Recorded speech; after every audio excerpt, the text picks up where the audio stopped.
R. Saurabh, co-founder and CTO of Vodex.ai.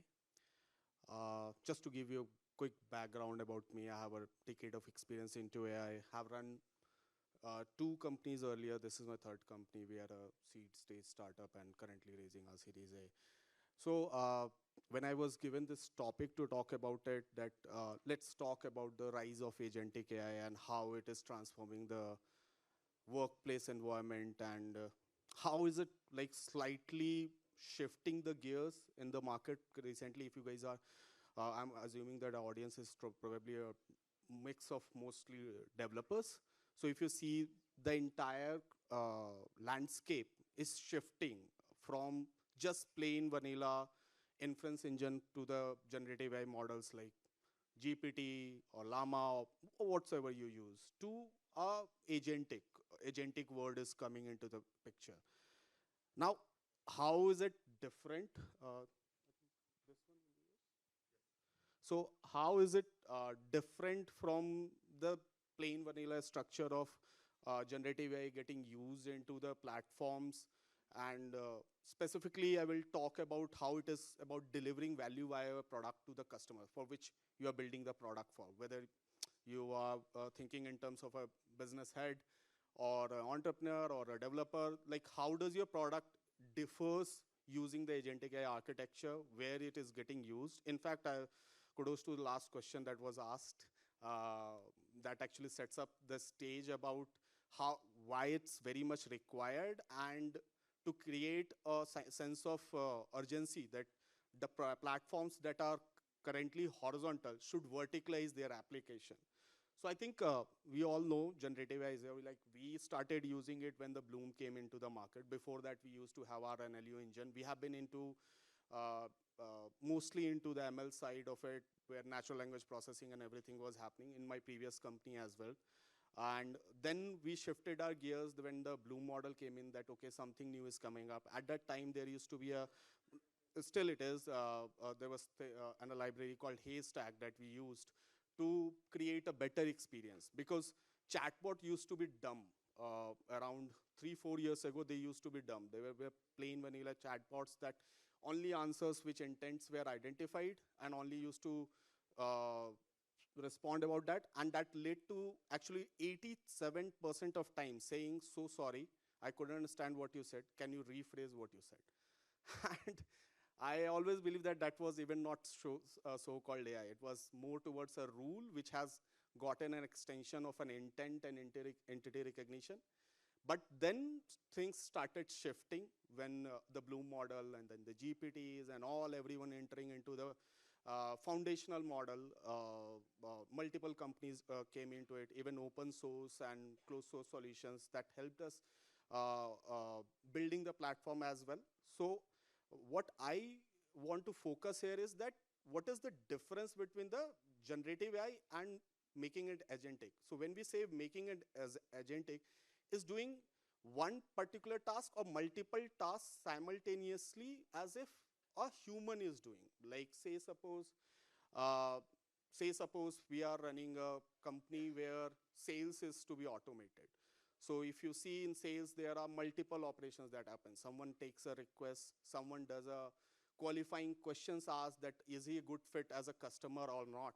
Someone need to give him a demo. Someone need to do a deep dive session. Someone need to create a contract, and someone need to bargain for or negotiate for a correct price. So if you see, these all are different human roles.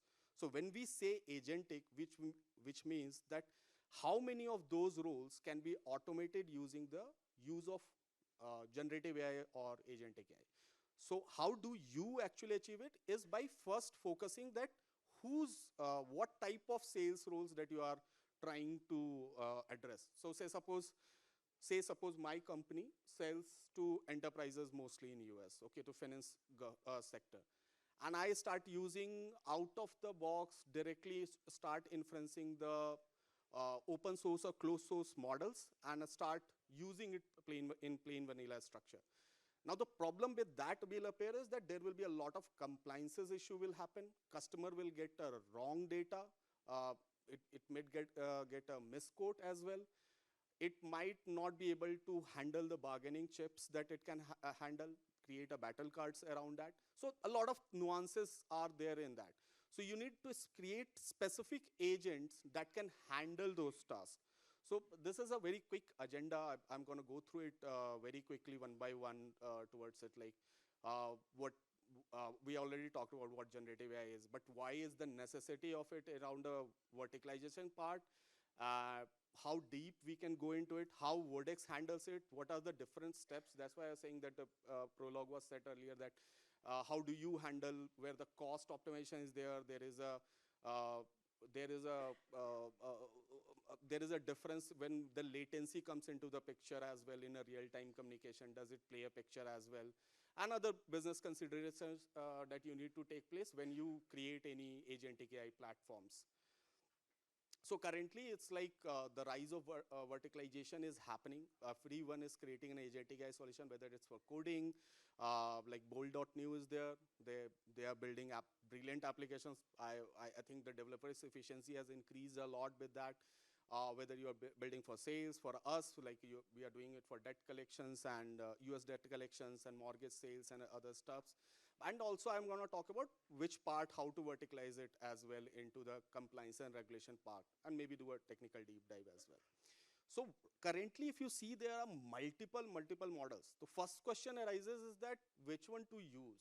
Like verticalization, for verticalization, what to be used for in your context, like whatever product you are building, whatever solution you are building. So that becomes very nuanced space. Like you cannot go ahead and use out of the box Llama 3.1 for my use case or for a developer use case. You have to somehow manage its outputs or fine tune it, or maybe do it something from scratch as well, like something which DeepSeek did. So it depends on what use case that you are planning to do. And there, for the verticalization, you need to keep on choosing. You need to keep on updating your infrastructure with the rise of newer models coming into the pictures. Second is, what I see is today's arise that earlier the SaaS was there, but now the new SaaS is this whole agentic AI architecture, where you are replacing tasks done by a human. Rather than a human doing the same task, the AI is doing it much faster. Like, say, suppose a customer came in, you want to research about him, our AI agents does it in 7-8 odd seconds. Whereas if a human does it, it would take an hour or so to do that.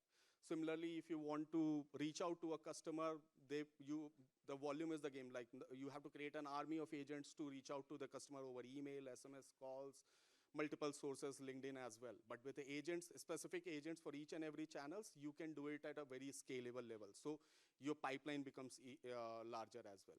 And lastly, like moving from a general output giving architecture of AI agents means not having a horizontal agent rather than having a vertical agent, like focusing on the niche. Like say, suppose I'm doing for debt collection, agent that understand that industry. That's very important key role while doing that.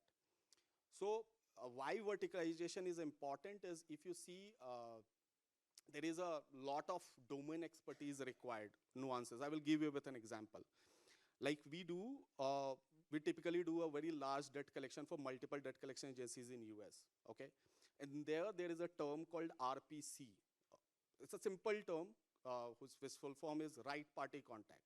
But US regulations are so tough, so nuanced, even a human forgets to do that and does an error.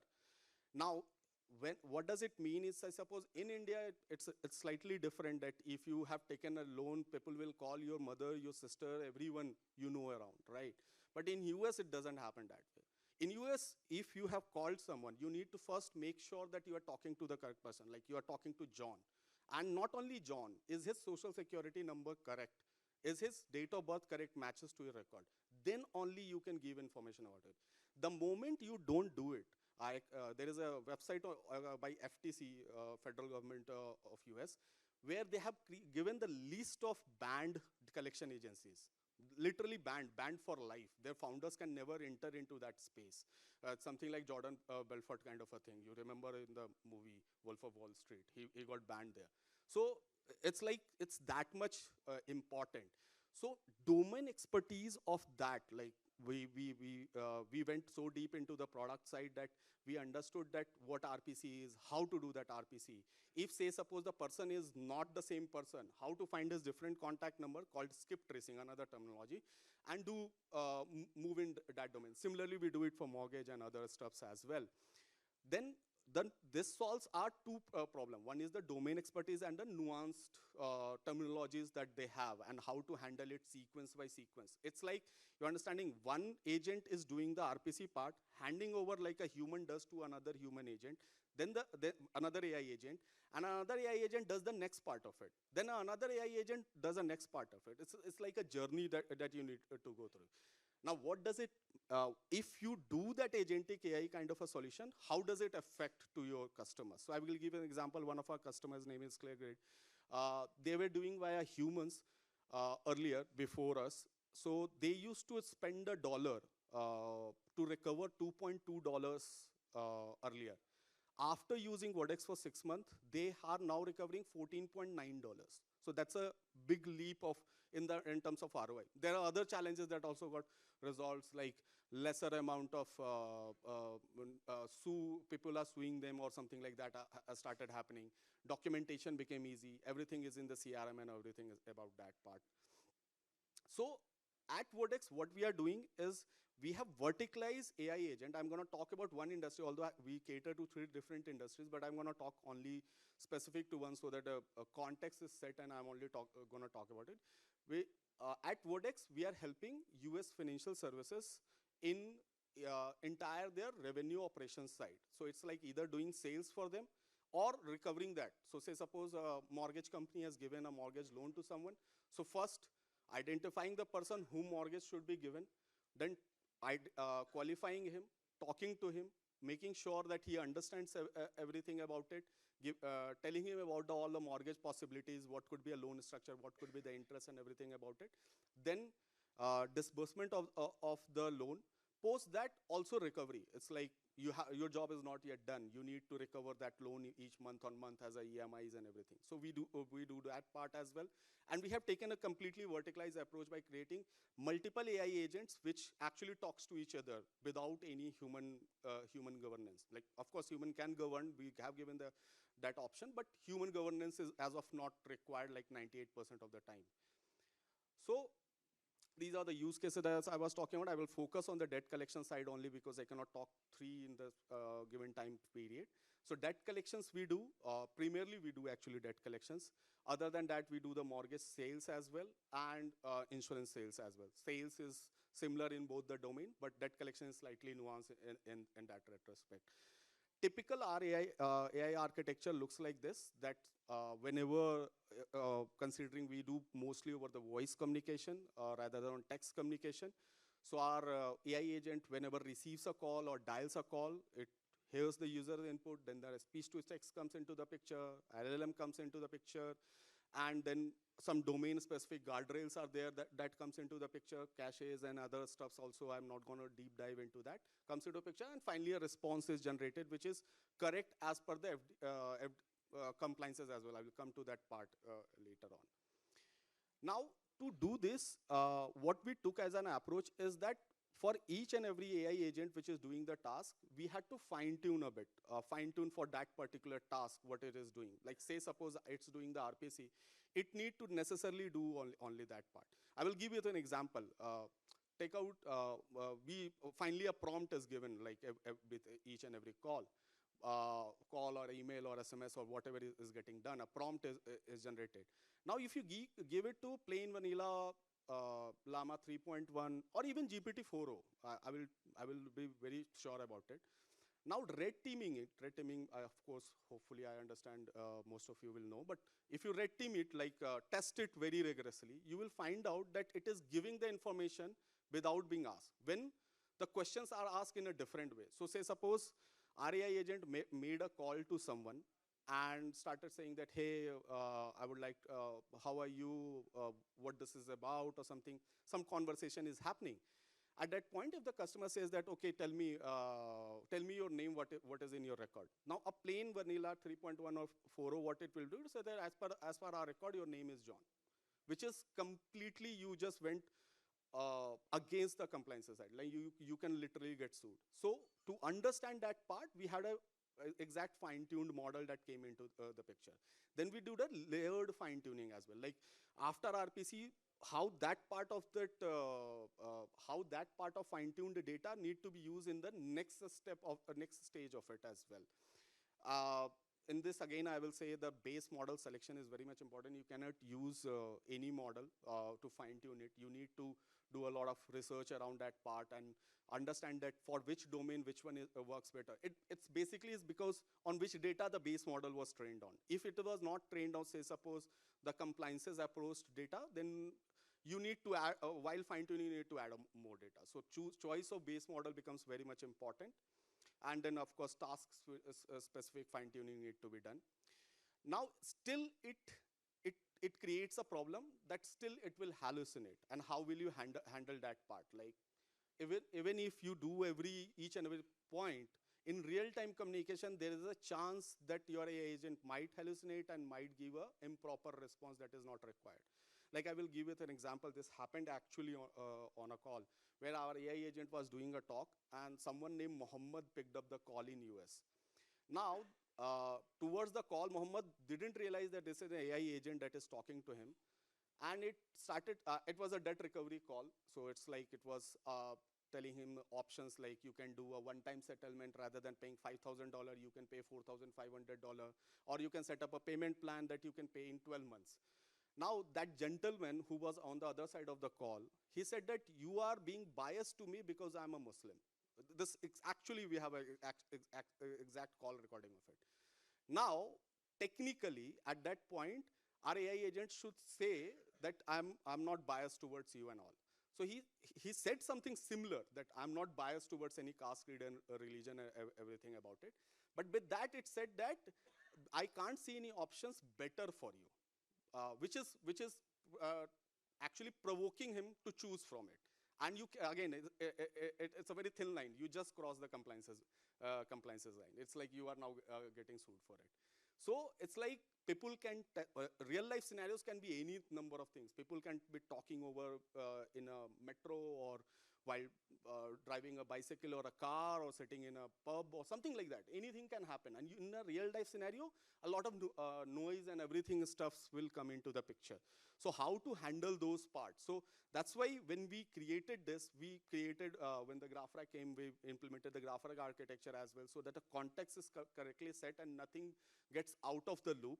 And whenever an AI agent is giving a response, whether in real time or non-real time, like on email or SMS, at that point, there is a verification layer that rather than before saying it, I need to pass it through that verification layer, check it that I am not saying anything wrong, which is against the law. Now, and of course, you need to keep having a human in the loop so that you can, like we had a human in the loop, that's how we got to know about this problem. There are automatic ways also to do it, but certain times that also fails as well. Now, when you do this all, like you have a verification layer, you have trained and fine-tuned models and everything around that, it comes with a cost. The cost of either a good quality or a latency. Now, in a real-time conversation, imagine you are having a call with an AI agent, or you are in a meeting with an AI agent, and AI agent is actually talking to you. We actually have an AI agent that goes into the Zoom call, can share a screen, can give the demos and everything about that.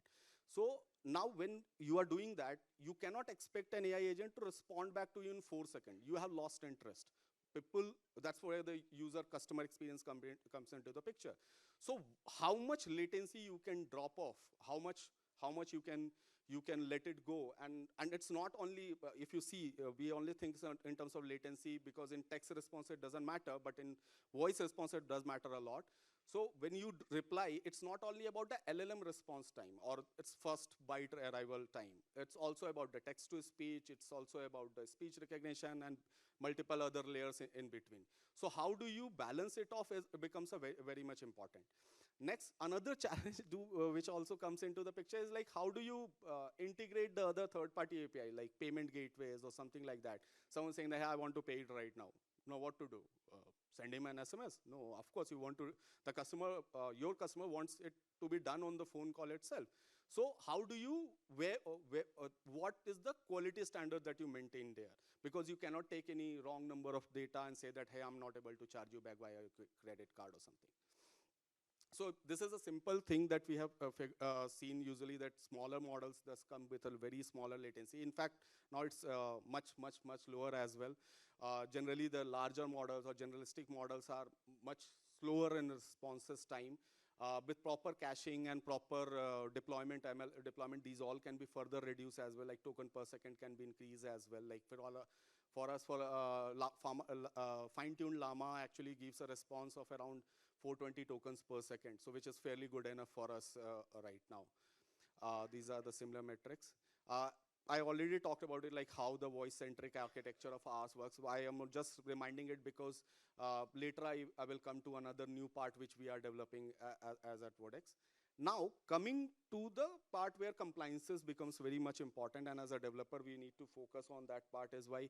Is because there are multiple rules, like I've written on the left side that FDCPA, TILC, Equal Opportunities Act, and there are many more. There are state laws as well. If you're doing any, in India also there are multiple other rules as well.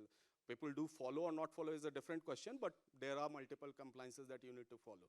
If you don't, if your product doesn't do that, then it means that you're allowed to get sued by it. So how did we handled it? Is like we created a embedded compliance engine, which actually I talked about as a verification layer very earlier.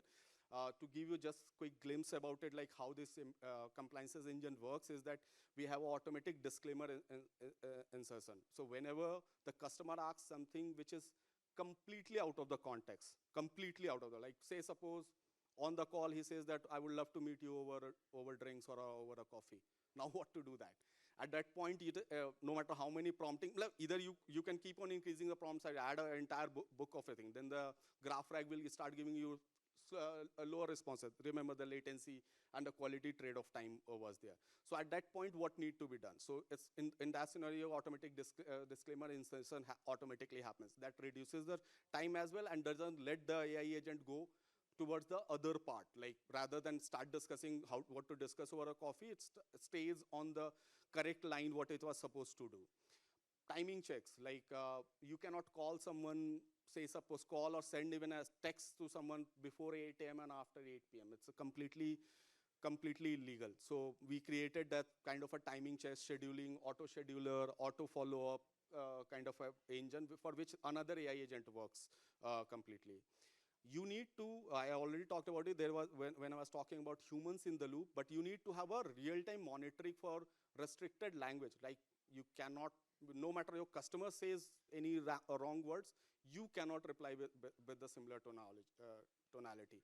So you need to make it restricted towards that. You cannot be biased in your talking approach. There are multiple others as well, like I can literally put hundreds of them here, but I just wanted to give a small idea about what it is.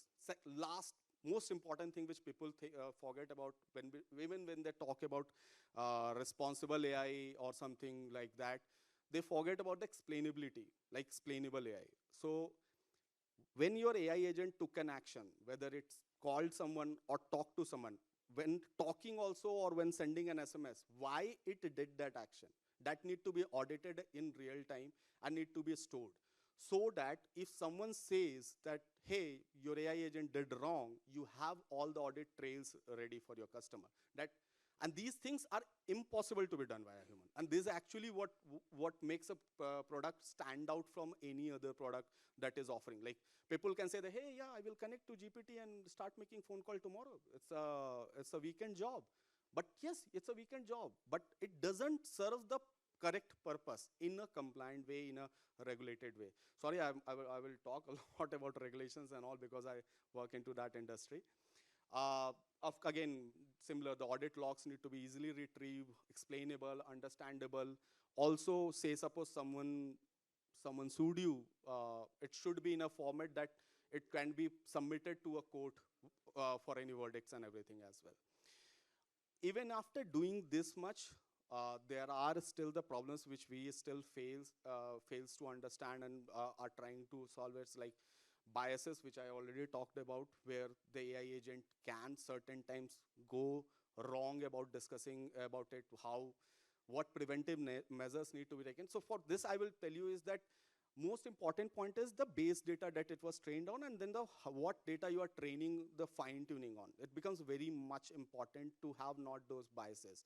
And you need to keep on constantly monitoring that where is it failing. Like maybe have a internal testing of a red teaming kind of a structure where you keep on trying to make your AI agent fail, whether via human in the loop or via automatic AI testing kind of a framework. But you need to know that where it is failing so that you can update data and retrain the model with more and more data exactly so that it does the job where it is required. Now, as I understand, there was a lot of developers that my understanding is that currently the job, the earlier job was to build a product, right? A demand was given and that's what need to be done. Like I have I think 18% team that works with me at Vodex. And what I have always told him that currently you can't think in terms of just codes. You can't develop a product by saying that, hey, this is the code that I will develop. No, you can't. Because the thing here is that with these things coming into picture, you need to understand the business logic. You need to understand, say in my case, legal teams are important. In some other case, something else must be important. But you need to understand the exact business use case, check the model's performance, and of course, understanding the ML frameworks and deployment is very much important suit as of now. Similar skills, core ML skills is required. Deployment, again, I will say, emphasize a lot, is a very exciting area where a lot of new when startups are coming into picture. We, in fact, use one of the other startup for deployment suite as well. And understanding the security and the privacy concerns about it. Now, this I have already talked about the compliances log. I will just quickly move to. Now, this is the general flow architecture which we are talking about. Now, how do we started differentiating it very recently? Well, like earlier, we also used to do the similar structure that we are now introducing a speech-to-speech model where the requirement of speech-to-text, LLM, and a text-to-speech engine gets removed. The latency trade-off goes away. But now, another challenge with speech-to-speech model, if you see like Moshi and others has deployed, you will see that they are not actionable. They are good to talk, but how to make them actionable? It's like how to make them say that, hey, okay, just small example, like AI agent talking about a phone call, it need to disconnect, right?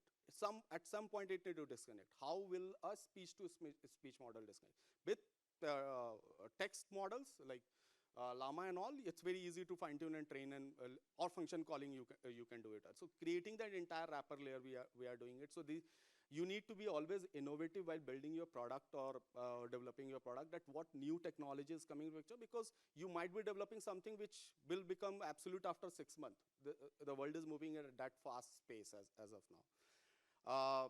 Always, when you create a product, remember there should be some performance metrics. So that's why the entire team decision comes into the picture, that you need to think in terms of what performance metrics your product need to offer to a customer. And as a developer, when you are developing, that metrics are clearly defined in your product and you are delivering it to your customer. So that successful metrics identification and achieving it is very much important.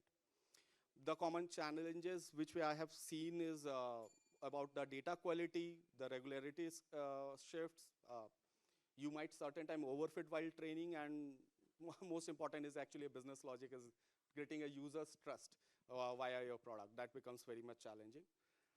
I believe I have talked enough about how the digital humans works and everything. I think the world is about to change a lot. Like by 2030, there will be a lot of AI agent coming into the picture. I'm really looking forward to it. But that also gives us an opportunity, because we, as the speaker earlier to me was saying, this was a Jamvar moment for India. But to be very frank, it's for the entire world. Everyone is changing rapidly, and you need to be cautious about what you are building in the future. Thank you very much. If you have any questions, we'd love to.